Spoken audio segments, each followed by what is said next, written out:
आइए चलते हैं एक बार फिर से वेज फ्रिक्शन की ओर में, क्योंकि बार बार आप लोगों के मैसेजेस आ रहे हैं। बट हालांकि मैसेज आप लोगों को जहां करना है वहां न करके आप लोग मेरे व्हाट्सएप पे या पर्सनल मुझे कॉल करके जो बता रहे हैं, ये अच्छा नहीं है। आप लोग कमेंट करिए मेरे यूट्यूब चैनल पे, ताकि मुझे भी अच्छा लगेगा। ठीक है, तो एक बार फिर से चलते हैं हम लोग वेज फ्रिक्शन के बारे में। तो वेज फ्रिक्शन को एक बार और अच्छे से हम लोग देख लेते हैं क्या होता है वेज।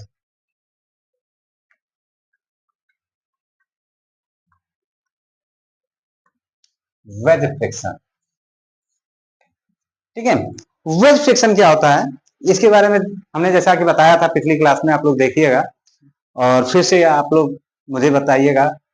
मुझे अच्छा लगता है जब आप लोग मेरे द्वारा दिए हुए कंटेंट पे अगर आप लोगों ने सवाल उठाया है, तो लग रहा है कि कहीं ना कुछ तो कमियां होंगी। ठीक है, तो उसे सुधारा जा सकता है, कमियों को सुधारा जा सकता है। तो चलिए आते हैं एक बार फिर से इस नए रूप में लेकर के आते हैं वेज फ्रिक्शन को। वेज, ठीक है। वेज क्या होता है ये पहले हम लोग जान लें। वेज जो होता है, वेज एक पीस होता है, या तो वो मेटल का हो या वुड का हो, ठीक है, या वो लोहे का हो या लकड़ी का हो, ठीक है। Piece which is usually or, ठीक है, जो which is usually or triangular or trapezium, ठीक है, ऑफ अ क्रॉस सेक्शन। या तो उसका क्रॉस सेक्शन क्या होगा, ट्रायंगुलर होगा, या तो ट्रेपेजियम होगा। इस बात का विशेष ध्यान दीजिएगा। Clear? It is use for either, it is use for either lifting heavy load, ठीक है। क्या कर रहा है, it is use for either heavy load or use for slight adjustment of the position of a body, ठीक है। क्या कह रहा है कि it is use for either, ठीक है, आइदर लिफ्टिंग लोड, ठीक है, लिफ्टिंग हैवी लोड या लोड भी कह सकते हैं, कोई दिक्कत नहीं है, चाहे वो कम हो चाहे ज्यादा हो, लोड तो लोड ही होता है, ठीक है। Lifting load, it is use for lifting load or, या, ठीक है, slight adjustment of the slight adjustment in the position of a body, in the position of a body, that is, ठीक है, that is for tightening, for tightening,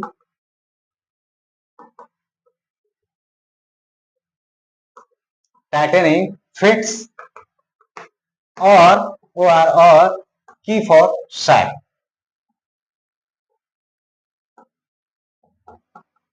ठीक है। या तो किसी बॉडी को टाइट फिट करने के लिए भी हम लोग वेज का इस्तेमाल करते हैं, या की फॉर शैफ्ट में भी यूज करते हैं, शैफ्ट के लिए भी यूज करते हैं। वो जो चीजें होती हैं वो हमारा क्या होता है, वेज। वेज को हिंदी में हम लोग कहते हैं फन्नी, ठीक है, फन्नी।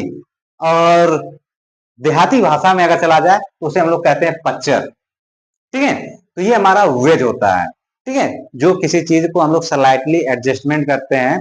किसी भी चीज को रोक के रखने के लिए हम लोग जिस चीज का उपयोग करते हैं वो हमारा क्या होता है, वेज होता है।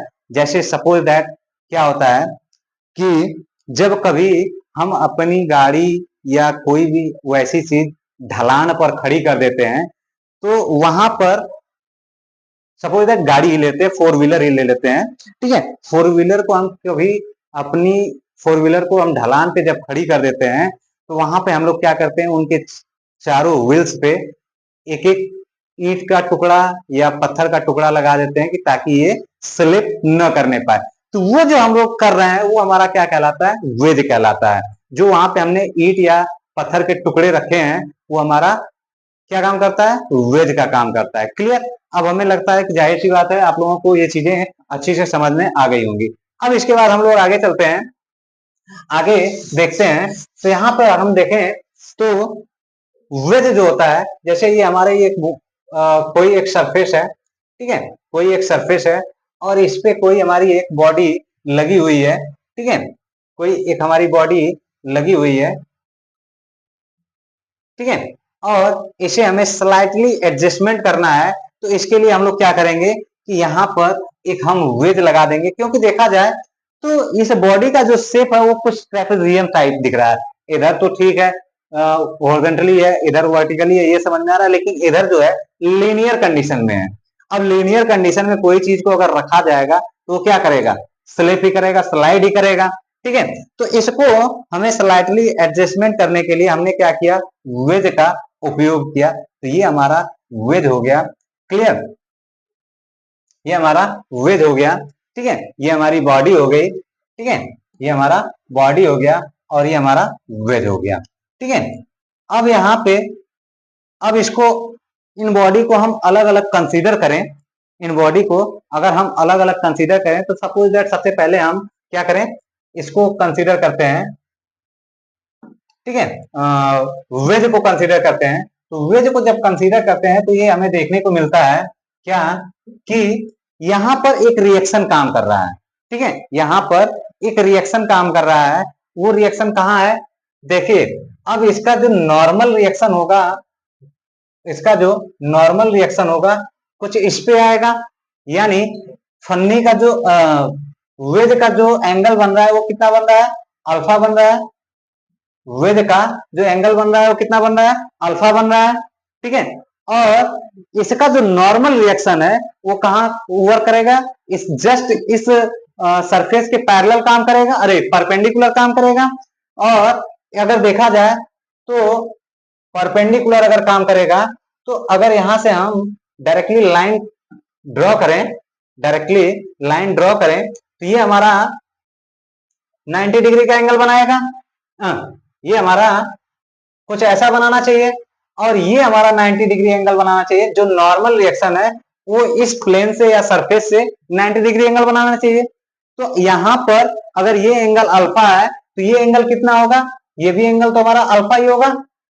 ठीक है, लेकिन वेज के कंडीशन में जो रिएक्शन आएगा वो क्या आएगा, स्लाइटली और एडजस्ट हो जाएगा, किस डायरेक्शन में, इस डायरेक्शन में। यानी जो हमारा रिएक्शन आएगा वो हमारा, ये हमारा R2 रिएक्शन यहाँ पे आएगा। ठीक है, ये हमारा कितना आ जाएगा, ये हमारा फाई एंगल आ जाएगा, कितना, फाई एंगल आ जाएगा। क्लियर, फाई एंगल आ जाएगा। अब यहाँ पे अगर देखा जाए तो इसके रिगार्डिंग, इस प्लेन के रिगार्डिंग या इस लाइन या इस एक्सिस के रिगार्डिंग अगर देखा जाए तो इनका जो टोटल एंगल बना वो कितना बना, अल्फा प्लस फाइव बना। ठीक है, इनका एंगल कितना बना, अल्फा प्लस फाइव। और ये एंगल कितना बना, ये एंगल कितना बनेगा, ये एंगल बनेगा 90 माइनस अल्फा बनेगा। क्लियर, इस चीज को भी समझते रहिए। ठीक है, तो ये बातें समझ में आनी चाहिए। अब यहां पे देखा जाए तो इस वेद में यहां पे जो रिएक्शन काम करेगा वो रिएक्शन कहां काम करेगा, वो रिएक्शन यहां काम करेगा। ठीक है, जबकि इसके परपेंडिकुलर करना चाहिए। ठीक है, इसके परपेंडिकुलर करना चाहिए। तो अब यहां पे जो एंगल बनेगा वो हमारा नॉर्मल रिएक्शन हमारा क्या बनना चाहिए, ये बनना चाहिए नॉर्मल रिएक्शन। ठीक है, ये हमारा क्या हो गया, नॉर्मल रिएक्शन। और ये भी हमारा क्या है, नॉर्मल रिएक्शन है। ठीक है, नॉर्मल रिएक्शन जस्ट इस सरफेस के परपेंडिकुलर होना चाहिए और यहाँ पे जो नॉर्मल रिएक्शन है इस सरफेस के परपेंडिकुलर होना चाहिए। ठीक है, ये क्या कहते हैं, एक एजम्पशंस नहीं, ये एक प्रॉपर्टी ही होती है कि सरफेस के जस्ट परपेंडिकुलर ही हमारा क्या होता है, रिएक्शन लगते हैं। तो ये हमारा नॉर्मल रिएक्शन हो गया। अब यहाँ पे देखा जाए तो इनके बीच का जो एंगल बनेगा वो कितना बनेगा, फाइव फाइव फाइव बनेगा। ये एंगल कितना बनेगा, फाइव बनेगा। ठीक है, अब ये बातें समझ में आ गई, ये हमारा क्या रिएक्शन बनेगा, R1 बन जाएगा। ठीक है, और इन दोनों को देखा जाए,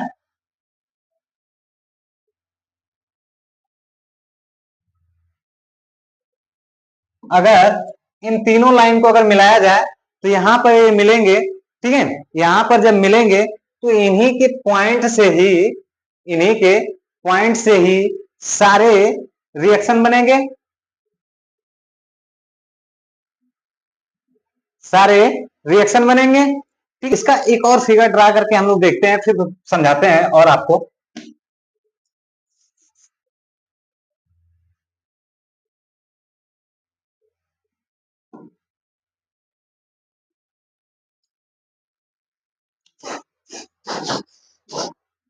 तो यहां से अब देखें तो यहां से एक फोर्स हमारा P है, ये आ गया, यहां से एक रिएक्शन ये जा रहा है, ठीक है, ये आ गया, ये हमारा R1 आ गया, और यहां से एक रिएक्शन ये आ रहा है, R3 हो गया, अरे R2 हो गया, ठीक है।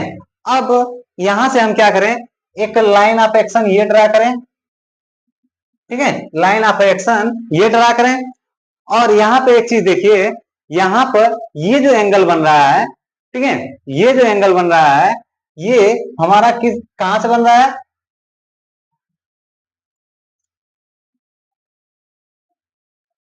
ये जो एंगल बन रहा है हमारा कहां से बन रहा है, यहां से बन रहा है, हाँ, फाइव फाइव एंगल बन रहा है ये, ठीक है, और ये एंगल तो हमारा फाइव बनेगा ही बनेगा, ठीक है, ये हो गया। अब इसके बाद, ठीक है, ये हो गया। अब यहां पर जो एंगल बनेगा, यानी ये हमारा 90 डिग्री होना चाहिए, लेकिन लेकिन जो इसके परपेंडिकुलर बनेगा, ये एंगल हमारा कितना बनेगा, 90 माइनस अल्फा बन रहा है। क्यों? क्योंकि ये लाइन इस लाइन के जस्ट, नहीं, ये लाइन ये लाइन के जस्ट पैरेलल है, तो ये जो एंगल बनेगा वो कितना बनेगा, 90 माइनस अल्फा बनेगा। यानी कुल मिला करके इनका जो एंगल यहाँ पे बनेगा वो हमारा क्या हो जाएगा, ये एंगल हो जाएगा हमारा five one. Clear, five one, यानी ये हमारा नॉर्मल रिएक्शन से जो बना रहे हैं एंगल, वो कितना बना रहे हैं, फाइव बना रहे हैं। समझ में आ गए कि ये एंगल फाइव टू बनेगा, फाइव टू बना है तो ये एंगल भी हमारा क्या बनेगा, फाइव टू ही बनेगा। अब इसके बाद ये एंगल तो हमारा फाइव वन है ही, फाइव वन है ही, ये एंगल हमारा क्या है, अल्फा, ये भी हमारा अंडरस्टूड है, वो तो दिया ही है, उसमें कोई दिक्कत नहीं है, ठीक है। तो ठीक है, अब क्या करते हैं कि इसे हॉरिजॉन्टली एंड वर्टिकली रिजॉल्व करते हैं। जब हॉरिजॉन्टली एंड वर्टिकली रिजॉल्व करेंगे तो यहाँ पे देखें, ये हमारा फोर्स बन जाएगा, ये हमारा फोर्स कंपोनेंट बन जाएंगे, ये हमारा हो जाएगा R1, R1 एंगल इस डायरेक्शन, इस एक्सिस से बना हुआ है, तो हमारा क्या हो जाएगा, R1 cos, R1 sin, sin five one, और ये बन जाएगा R1 cos फाइव वन, ठीक है, ये हो गया। अब इसे भी रिजॉल्व कर लीजिए, इसे जब रिजॉल्व करेंगे तो ये बनेगा, ठीक है, तो ये हमारा इस एक्सिस से क्या बन जाएगा, इस एक्सिस से जो एंगल बना हुआ है तो ये हमारा बन जाएगा R2 sin, R2 sin क्या हो जाएगा, फाइव टू प्लस अल्फा, और ये बन जाएगा R2 cos, R2 cos five two plus alpha बन जाएगा। अब यहां से हम summation of horizontal force consider कर लें, हॉरिजॉन्टल फोर्स इक्वल्स टू क्या आ जाएगा हमारा, हॉरिजॉन्टल फोर्स कौन कौन सा है, R1 cos, R1 sin five one, फिर इसके बाद R2 sin five two plus alpha, और तीसरा T, ठीक है। तो यहाँ पे हम कंसीडर कर लेते हैं, ये भी हमारा फॉरवर्ड डायरेक्शन, ये भी हमारा फॉरवर्ड, ये बैकवर्ड डायरेक्शन, तो कर लेते हैं R1 sin फाइव वन और plus R2 sin five two plus alpha equal to हमारा क्या आ जाएगा, P। ये हमारा एक इक्वेशन आ जाएगा रिजोल्व करने पे। फिर इसके बाद summation of vertical force equal to zero कर लेते हैं, तो vertical force equal to zero करेंगे जब, तो अब इसके लिए हम लोग देख लेते हैं, इसके लिए हम लोग देख लेते हैं क्या है, इसके लिए हम लोग देख लें वर्टिकल फोर्स कौन कौन सा है, R1 cos फाइव वन, और फिर इसके बाद R2 cos five two plus alpha, ठीक है। ये अपवर्ड डायरेक्शन है, वो डाउनवर्ड है, ठीक है, कर लेते हैं R1 cos five one equal to R2 cos five two plus alpha, ये आ जाएगा। क्लियर, इसको हमने हॉरिजॉन्टली एंड वर्टिकली सॉल्व कर लिया तो हमें ये मिल जाएगा। क्लियर, अब यहाँ पे एक चीज ध्यान देने की बातें हैं, ठीक है, कि जो φ1 है और φ2 है एंगल, ये दोनों एंगल हमारे इस कंडीशन में क्या होंगे, सेम होंगे, ठीक है, दोनों इस कंडीशन में क्या होंगे, सेम होंगे। तो इस चीज का भी विशेष ध्यान दीजिएगा।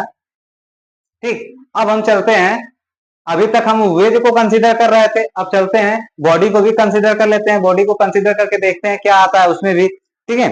तो इसको रिजॉल्व करते हैं, ठीक है। अभी तक हम लोगों ने कंसीडर किया था किसको, वेज को, अब हम चलते हैं बॉडी को भी कंसीडर कर लेते हैं। बॉडी को जब कंसीडर करेंगे तो देखिए ये हमारा वॉल हो गया और ये हमारी बॉडी हो गई, ये हमारा हो गया वेज, ठीक है, ये हमारा वेज हो गया, ठीक है। इसको हम इरेज कर देते हैं, इस तरीके से बना लेते हैं साफ से, ठीक है, ये हो गया। अब इसके बाद अगर यहाँ पे देखें तो ये जो हमारा एंगल बन रहा है वो कितना बन रहा है, अल्फा बन रहा है। इसका इसका हमें रिएक्शन, नॉर्मल रिएक्शन कितना बनेगा, नॉर्मल रिएक्शन हमारा ये बन जाएगा, क्योंकि इसकी नॉर्मल रिएक्शन का जो प्रॉपर्टी होती है वो यही होता है कि वो किसी भी सरफेस के जस्ट परपेंडिकुलर रहेगा, ठीक है, तो परपेंडिकुलर लग गया नॉर्मल रिएक्शन। अब ये बॉडी अरे हरे हरे,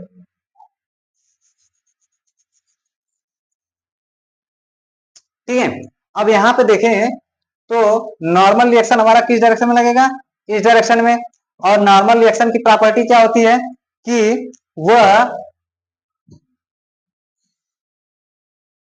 नॉर्मल रिएक्शन की प्रॉपर्टी क्या होती है कि सरफेस के या किसी प्लेन के जस्ट परपेंडिकुलर लगता है। इतनी बात समझ में आ गई, तो यानी यहां से यहां तक जब ये लगेगा तो ये इस सरफेस या इस प्लेन के परपेंडिकुलर लगेगा, ठीक है। तो अब यहां पर देखें ये बॉडी क्या मतलब ये बॉडी जैसे जैसे अंदर, मतलब ये वेज जो है जैसे जैसे इस पे फोर्स अप्लाई होगा इस डायरेक्शन में, तो ये बॉडी इस डायरेक्शन में जाएगी, तो ये किधर जाएगा, इस डायरेक्शन में। जब इस डायरेक्शन में मोशन होगा इसका, तो इसका फ्रिक्शन फोर्स कहां बनेगा, यहां बनेगा, क्लियर। ये हमारा हो गया फ्रिक्शन फोर्स, ये हमारा हो गया नॉर्मल रिएक्शन, ठीक है। अब इन दोनों का जो रिजल्टेंट आएगा वो क्या आएगा, ये आएगा क्या, R2, ठीक है, तो ये आ गया। अब यहां से हम एक लाइन ड्रा करें, ठीक है, लाइन ड्रा करेंगे जस्ट इस लाइन के या ये वेज के इस लाइन के परपेंडिकुलर होगा, ठीक है, इनके या इनके परपेंडिकुलर होगा। तो यहां पर देखें तो ये जो एंगल बन रहा है, ये जो एंगल बनेगा वो कितना बनेगा, अल्फा, और ये जो एंगल बनेगा कितना बनेगा, φ2। ये बात समझ में आ गई, ठीक है। अब इसके बाद हम यहाँ पे चलते हैं, अब यहाँ पे देखें तो नॉर्मल रिएक्शन हमारा क्या बनना चाहिए, ये, ठीक है, ये हमारा क्या हो गया, नॉर्मल रिएक्शन हो गया। बट अब यहां पे देखें ये वेग जैसे जैसे अंदर की ओर जाएगा, बॉडी की मोशन उस साइड डायरेक्शन में होगा और उस डायरेक्शन में भी होगा, और बॉडी का मोशन अपवर्ड भी होगा, तो इनका जो फ्रिक्शन फोर्स जाएगा वो कहां जाएगा, डाउनवर्ड की तरफ में। जब डाउनवर्ड जाएगा तो इनका जो रिजल्टेंट बनेगा वो क्या बनेगा, ये बनेगा, यानी हमारा ये थर्ड रिएक्शन आ गया क्या, R3 आ गया, क्लियर। अब यहाँ पे R3 रिएक्शन आ गया, तो यहाँ पे देखा जाए तो ये जो एंगल बनेंगे वो कितना बनेगा, φ3 बनेगा, क्लियर। अब इसमें कुछ भी नहीं करना है, बस हमें करना क्या है कि इन दो फोर्सेस को रिजॉल्व कर लीजिए, ठीक है। तो ये हमारा कितना आ जाएगा, R2 इसके जस्ट पैरेलल जा रहा है, तो R2 cos φ2 प्लस अल्फा आ जाएगा, और ये आ जाएगा, ये वाला कितना आ जाएगा, R2 साइन φ2 प्लस अल्फा आ जाएगा, ये हो गया।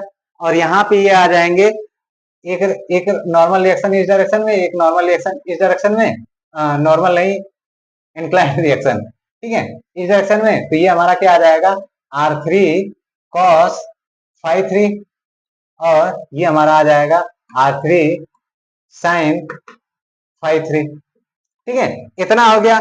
अब इसे भी हम लोग क्या कर लें, हॉरिजॉन्टली एंड वर्टिकली रिजॉल्व कर लें। तो चलिए करते हैं, summation of horizontal force equals to 0, then summation of horizontal force equals to 0। Then अब चलते हैं, हॉरिजॉन्टल फोर्स कौन कौन सा है, R3 cos फाइव 3, फिर इसके बाद R2 sin five 2 plus theta.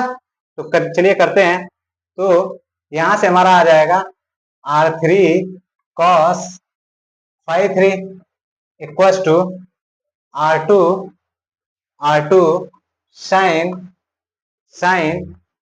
Five 2 plus alpha. ठीक है, ये आ गया। अब इसके बाद समेशन ऑफ वर्टिकल फोर्स कर लेते हैं, vertical force equal to 0। Summation of vertical force करेंगे तो यहाँ पर एक लोड भी लग रहा है, क्या, W, इसको भी देख लेते हैं। तो एक लोड तो ये हो जाएगा R3 वाला, फिर इसके बाद W, ये दोनों डाउनवर्ड आ रहा है, ये हमारा क्या जा रहा है, अपवर्ड जा रहा है। तो चलिए कर लेते हैं, ये हमारा हो जाएगा R2 cos five 2 plus alpha equal to W plus R3 sin five 3। ठीक है, ये आ गया। यही है, इसी की इन्हीं लोगों का इस्तेमाल करके हम लोग किसी भी वेद में क्या, वेद में फोर्स फाइंड कर सकते हैं, वेद का फ्रिक्शन फाइंड कर सकते हैं, कोफिशिएंट फाइंड कर सकते हैं, ये सारी चीजें फाइंड हो जाएंगी। चलिए ठीक है, चलते हैं एक न्यूमेरिकल की तरफ। यहाँ पर एक छोटा सा और हम लोग एग्जांपल लेकर के चलते हैं, देखते हैं क्या है, फिर उसको समझते हैं। ठीक है, इसे हम लोग बाय हॉरिजॉन्टली एंड वर्टिकली भी सॉल्व कर सकते हैं, बट इसे एक और तरीके से सॉल्व कर सकते हैं, कैसे, उसको भी हम लोग देख लेते हैं। ठीक है, जैसे ये हमने क्या किया कि यहां से हमने एक लाइन ड्रा किया जो कि हमारा क्या है, वेट है। ठीक है, और इसका एक पॉइंट है जो कि कहाँ मिल रहा है, सपोज दैट यहाँ पे मिल रहा है, और इसका एक पॉइंट है जो यहाँ मिल रहा है। ठीक है, अब यहाँ पे देखें तो ये लाइन जो है इस लाइन के सीधी जा रही है, स्ट्रेट लाइन है, बट हमारे ड्रॉ करने में थोड़ा इधर उधर टेढ़ी मेढ़ी हो गई, तो थोड़ा उसका ध्यान रखिएगा। ठीक है, तो अगर ये लाइन बिल्कुल सीधी जा रही है, ठीक है, ऐसे हम ड्रा कर लेते हैं, और ये पॉइंट, ये रिएक्शन वाला पॉइंट यहाँ पे आ रहा है। ठीक है, रेडी कर लो।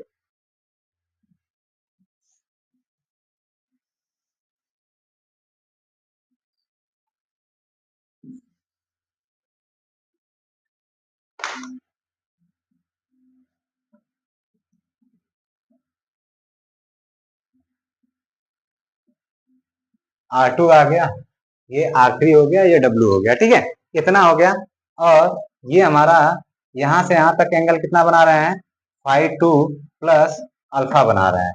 क्लियर।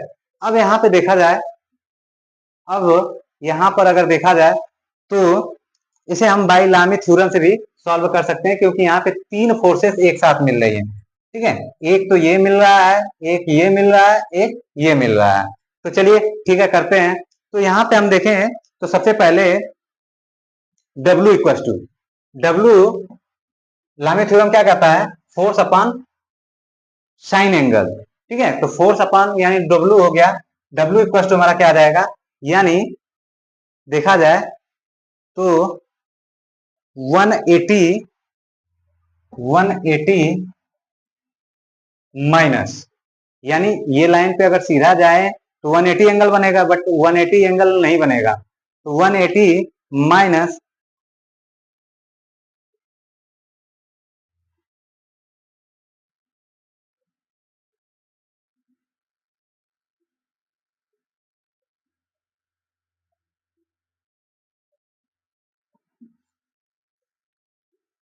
ठीक है, यहां से देखते हैं हमारा, सबसे पहले क्या ले लें, हम पहले ले लें, सबसे पहले R2 ले लेते हैं, R2 ले लेंगे तो हमें इनके इनके बीच का एंगल पता चल जाएगा, कितना पता चल जाएगा ये भी हम बता देते हैं अभी। ठीक है, तो R2 अपॉन क्या हो जाएगा, साइन 90 माइनस, यानी अगर देखा जाए तो ये फाइव थ्री है, और टोटल ये लाइन दोनों पैरेलल है, तो इनके और इनके बीच का एंगल कितना है, 90 माइनस फाइव 3 हो जाएगा।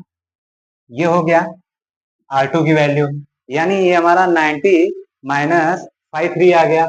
अब इसके बाद हम क्या ले लें, अब इसके बाद हम क्या ले लें, R3 ले लें, R3 ले लेंगे तो हमारा क्या आ जाएगा, साइन साइन 180 माइनस 180 माइनस कितना आ जाएगा भाई, यहां से यहां तक का 180 आ रहा है, तो ये इतना एंगल माइनस कर देंगे तो हमें ये एंगल मिल जाएगा। ठीक है, ये एंगल मिल जाएगा कितना, 5 2 माइनस अल्फा, ये आ जाएगा हमारा R3 की वैल्यू। क्लियर, ठीक है, 5 2 माइनस अल्फा। क्लियर है, ठीक है। इसके बाद हम लोग चलते हैं किस पे, डब्लू पे, डब्लू पे। ठीक है, तो अगर इसको हम ऐसे ड्रॉ कर दें तो ये एंगल 90 हो जाएगा, ये हो जाएगा 5 प्लस इतना हो जाएगा, और ये एंगल हमारा कितना हो जाएगा, 5 3 हो जाएगा। ठीक, तो यहाँ पे हमारा इक्वल्स टू डब्लू अपॉन कितना आ जाएगा, sine sine 90 plus 90 plus alpha 3, अरे 5 3। ठीक है, फिर इसके बाद प्लस 5 2 प्लस अल्फा, ये आ जाएगा कितना। ठीक है, देखिए ये हमारा बाई यूजिंग लामी थ्योरम हो गया। ठीक, इसी प्रकार से पिछले फिगर में अगर देखा जाए तो जो वेज का कंडीशन हम लोगों ने बनाया था, वेज के कंडीशन में हमारा क्या बन जाएगा,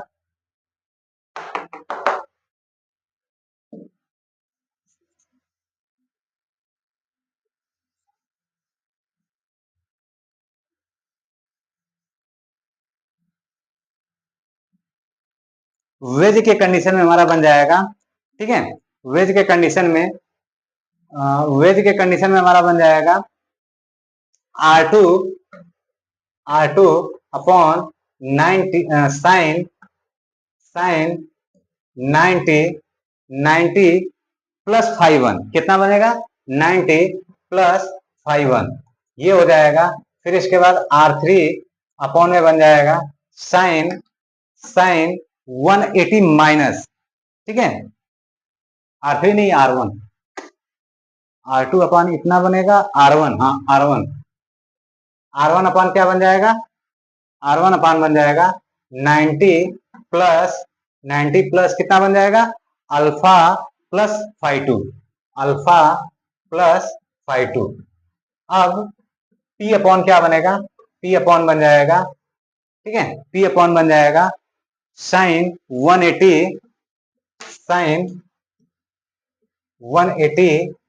ठीक है, साइन 180, ठीक है, माइनस 5 1 माइनस 5 2 माइनस अल्फा, ये हमारा बन जाएगा।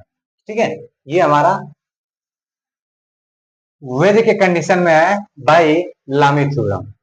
क्लियर, फिगर एक बार फिर से ड्रा करना पड़ेगा, इसलिए मैंने डायरेक्टली लिख दिया है, बाकी आप लोग फिगर से समझ लीजिएगा। अगर कहीं कोई कंफ्यूजन होता है तो इसके बाद आप लोग हमसे बताइएगा, हम लोग इसको फिर से अगेन कर लेंगे। क्लियर।